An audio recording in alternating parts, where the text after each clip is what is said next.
Olá, eu sou Matheus Morbeck e nesse vídeo falarei um pouco sobre a fisiologia e anatomia geral e topográfica do pâncreas. Em relação à fisiologia, darei ênfase à porção endócrina do referido órgão. Vamos começar.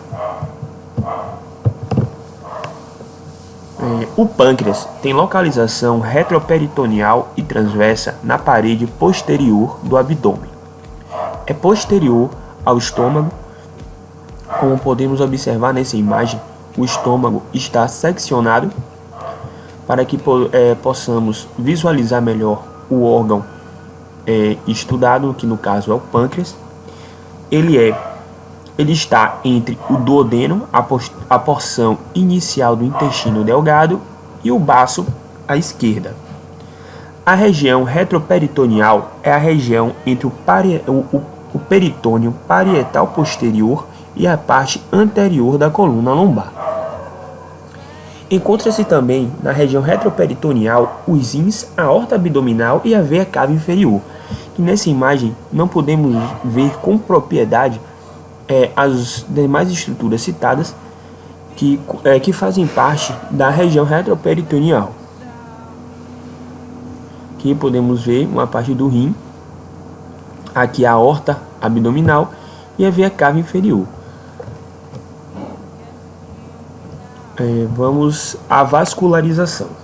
As artérias pancreáticas são provenientes dos ramos da artéria esplênica, que até 10 ramos suprem o corpo e a cauda, e já as artérias gastroduodenal, mesentérica superior e pancreática duodenal suprem a cabeça. Em relação ao sistema venoso, a veia esplênica se une à veia mesentérica superior, formando a veia porta, que é a principal veia do rim, do fígado, que como podemos ver aqui, a veia esplênica, essa aqui é a cólica média, que no caso aqui em cima já é a veia mesentérica superior, formando a veia porta, que supre aqui o fígado. Inervação. Basicamente, os nervos pancreáticos são divididos do nervo vago, são derivados, no caso, do nervo vago e esplênico abdominopélvicos, que atravessam o diafragma. As fibras simpáticas e parasimpáticas chegam ao pâncreas passando ao longo das artérias do plexo celíaco e mesentérico superior. A fim de curiosidade, temos que a pancreatite faz com que surja uma dor que se espalha pela região intercostal, na região que localiza-se aqui a costela, devido à inervação simpática da região. Esse fenômeno nós podemos chamar de dor referida, porque de acordo com a região simpática, a região que a inervação simpática está presente, e a depender também do plexo nervoso que os respectivos nervos que inervam os órgãos eles passam, podem ocorrer a dor referida. Não raro, na região mesogástrica e flanco esquerdo podem aparecer dores referentes às patologias associadas ao pâncreas. A região mesogástrica e flanco esquerdo são divisões abdominais. Vamos falar agora da anatomia propriamente dita do pâncreas. O pâncreas divide-se em cabeça, que está em contato com o duodeno, que mais para frente tem uma explicação fisiológica, corpo, que está posterior ao estômago, como já falamos, e a cauda, que está intimamente em contato com o baço à esquerda. Agora vamos aos aspectos fisiológicos. O pâncreas é uma glândula anfícrina, ou seja, mista, dotado tanto de função exócrina quanto de função endócrina. A função exócrina faz do pâncreas uma glândula anexa ao sistema digestório. O produto de secreção da porção exócrina é o suco pancreático. O referido suco é secretado no duodeno a fim de neutralizar o bolo alimentar. O suco pancreático, juntamente com a bile sintetizada no fígado, armazenada na vesícula biliar, eles são excretados na porção inicial do intestino delgado, uma vez que o bolo alimentar chega muito ácido, com um pH muito ácido, em torno de 1 e 2, e para que se ocorra efetivamente a digestão no intestino, é necessário que haja uma neutralização dessa acidez estomacal. E com isso, o suco pancreático e a bile, além de neutralizar, já iniciam um processo de digestão na porção inicial do intestino, que no caso é o duodeno. O bicarbonato é um dos componentes do suco pancreático, é um sal que é responsável pela ação de neutralização. Os demais constituintes do suco são água, amilase pancreática,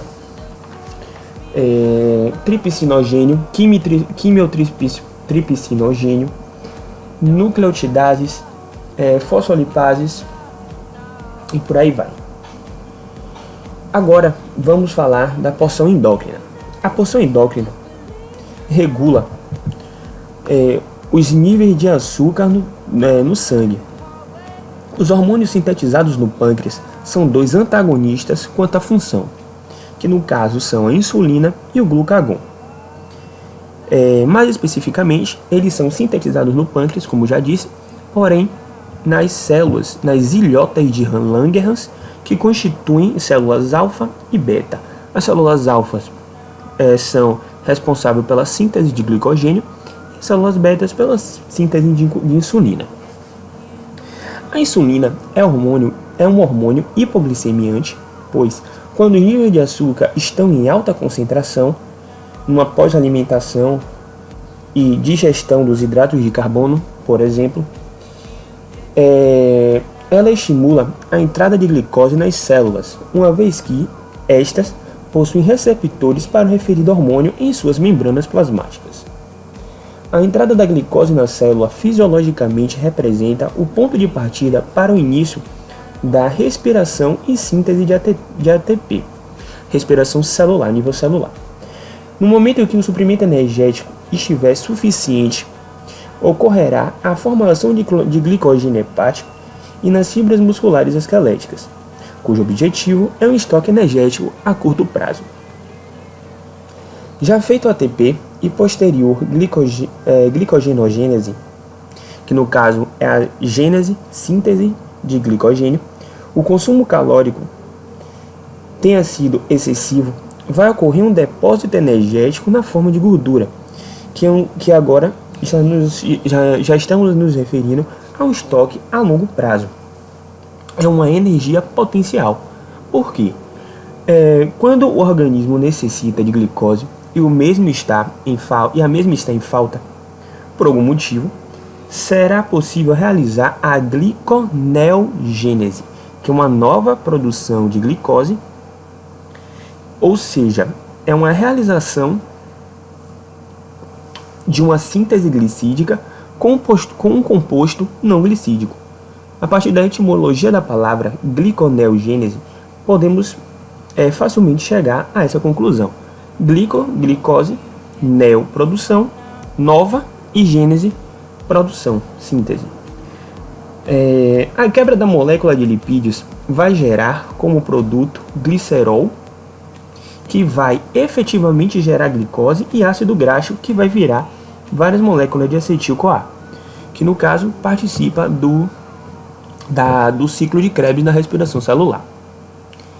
Aqui, como podemos ver na imagem, a gente tem o efeito da insulina, que eu acabei de explicar anteriormente. A insulina, ela serve como uma chave, realmente uma chave, que se encaixa em receptores da membrana plasmática, fazendo com que abram canais de glicose na célula, potencializando a entrada das moléculas de glicose no seu citoplasma, e aí começa a respiração celular. Agora, voltando para a gliconeogênese, temos que os períodos longos sem alimentação podem causar hálito cetônico pela concentração de ácidos graxos na corrente sanguínea proveniente da gliconeogênese. Acabamos de dizer que a gliconeogênese em lipídios, ela tem como produto o glicerol e o ácido graxo. O glicerol vira realmente glicose, o ácido graxo vai virar acetil-CoA. Porém, em excesso, esse processo acontecendo em excesso, pode ocorrer uma acidose,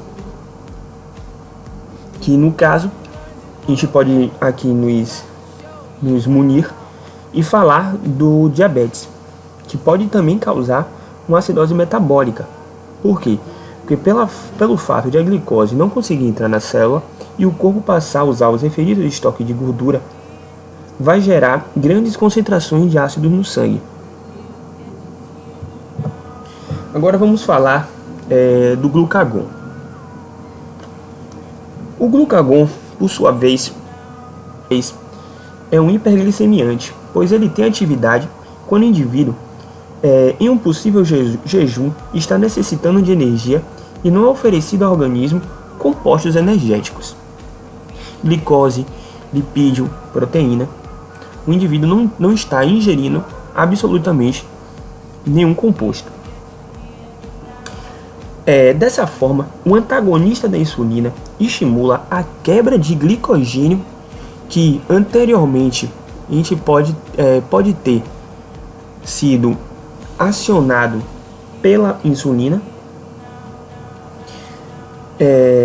para que seja posto na circulação concentrações aceitáveis de glicose por um pequeno intervalo de tempo até que o indivíduo se alimente. Para terminar, vamos falar aqui um pouco sobre os tipos de diabetes. O diabetes tipo 1, no diabetes tipo 1, o indivíduo apresenta uma doença autoimune na qual as células de defesa atacam as ilhotas de Langerhans, mais especificamente as células beta, produtoras de insulina. Diante da destruição das células das ilhotas, não há síntese de insulina. E aí podemos chamar dos indivíduos portadores de diabetes tipo 1 de insulino dependentes. Por outro lado, no diabetes tipo 2, chamada também de diabetes tardia, ocorre por um estilo de vida adotado pelo indivíduo no que tange aos hábitos alimentares. É por isso que a obesidade é um grande fator de risco para o diabetes. O processo de que o indivíduo adquire esse diabetes é uma hipossensibilidade dos receptores de insulina por conta de altos níveis glicídicos constantes no sangue. Então, finalizando o vídeo, falamos sobre o pâncreas. Retomando um pouco, a gente falou sobre o pâncreas, a anatomia topográfica em geral, vascularização e inervação, e demos uma ênfase à porção endócrina do pâncreas. Por hoje é só, até mais.